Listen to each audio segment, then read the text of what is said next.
Hi friends, welcome back to my channel. ఈరోజు అటుకుల పాయసం చేస్తున్నాను. అటుకుల పాయసం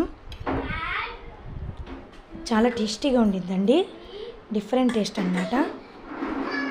మీరు ఎప్పుడైనా తిని ఉంటే కనుక నాకు కామెంట్ చేయండి. ఈ అటుకుల పాయసం ఎలా చేయాలో ప్రాసెస్ చూసేద్దాం. ఫస్ట్ ఒక కడాయి తీసుకున్నాను. అందులో నెయ్యి వేసి 2 టేబుల్ స్పూన్ నెయ్యి వేసేసుకోవాలి.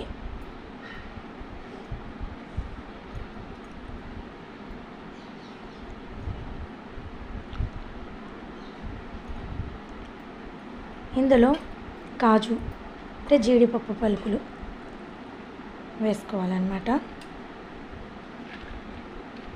కిస్మిస్, బాదం, కొబ్బరి ఏవైనా వేసుకోవచ్చండి. కానీ మా పిల్లలు తినరు కాబట్టి నేను ఓన్లీ జీడిపప్పు ఒక్కటే తింటారు. మిగతా ఏది వేసినా కూడా మొత్తం ఏరి పడేయడమే. దానికన్నా మంచిది వేయకుండా ఉంటేనే బెస్ట్ అనుకొని నేను ఓన్లీ జీడిపప్పు పలుకులు వేసి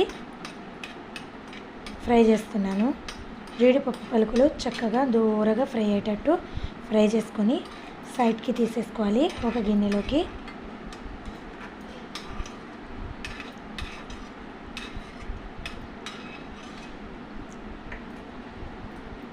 ఇప్పుడు ఇదే నెయ్యిలో ఒక కప్పు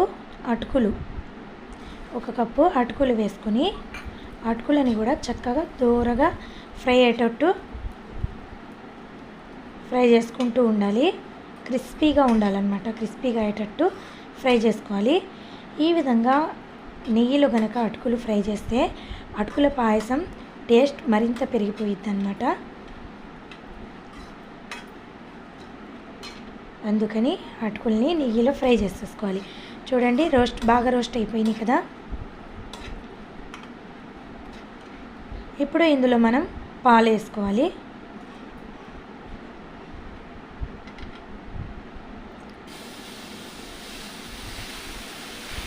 కొంచెం వేసుకొని ఫస్ట్ కలుపుకోవాలి. లేకపోతే బబుల్స్ లాగా వచ్చి పైకి ఎగిరిద్ది అన్నమాట. కింద పడిపోతూ ఉంటాయి. మెల్లగా కొంచెం వేసుకుంటూ చక్కగా కలుపుకోవాలి.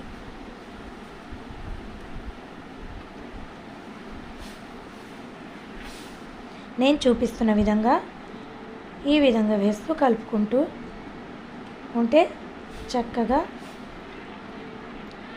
కలిసిపోయిద్ది అన్నమాట.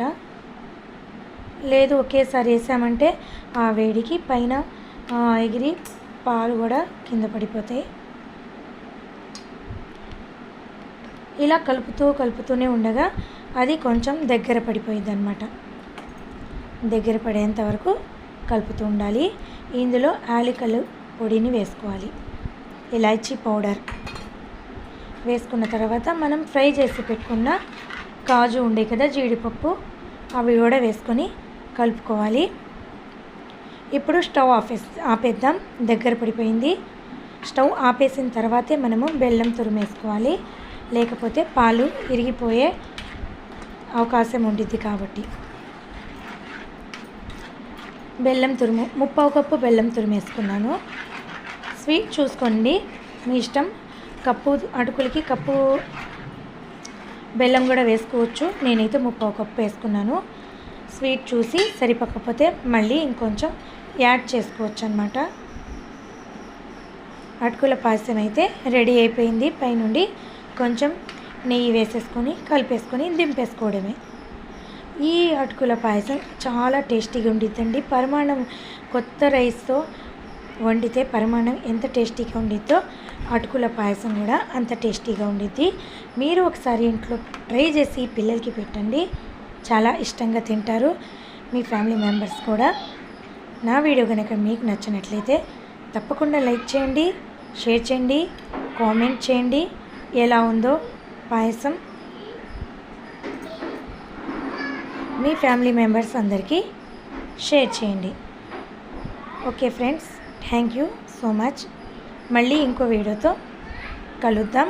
అంతవరకు బాయ్.